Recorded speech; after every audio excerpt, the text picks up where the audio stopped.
Hi guys, good morning. So paano nga ba po i-change ang ating new order sound sa Taxi Driver app? First po, punta po tayo sa ating Taxi Driver app. Then, click po natin yung menu dyan sa right side sa baba. And then, click po natin yung settings. Scroll po natin pababa at hanapin po natin yung ringtones. Then, pagka-click po natin na ringtones is, scroll na naman po natin pababa at hanapin po natin sa pinakababa yung new order. Then, next, click po natin yung sounds. At dito guys, isanapin na po natin yung ating gustong sound sa ating new order. Kumbaga, pag may dumating po na order, yun po na po yung sound na mag-sound or tutunog.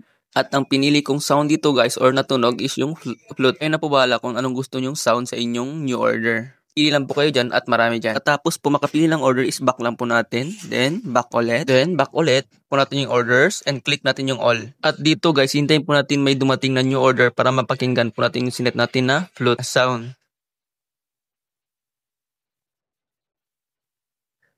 Ayan guys, maririnig po natin dyan yung change natin na sound sa ating taxi driver app. Kumbaga yung pag may bagong dating na new order, yan na po yung sound.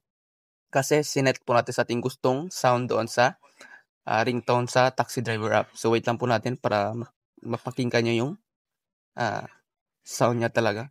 Ayan, pag may bagong order, yun na po yung sound. Hindi na po yung regular sound na nasa taxi driver app. Kasi usually po guys, yung po lahat ang ginagamit ng buong rider. Especially sa mga bago. At yun lamang guys, sa mga bago pa lang po sa YouTube channel ko, please po subscribe at hit yung notification bell para lagi po updated sa mga bago kong upload na videos. Maraming salamat.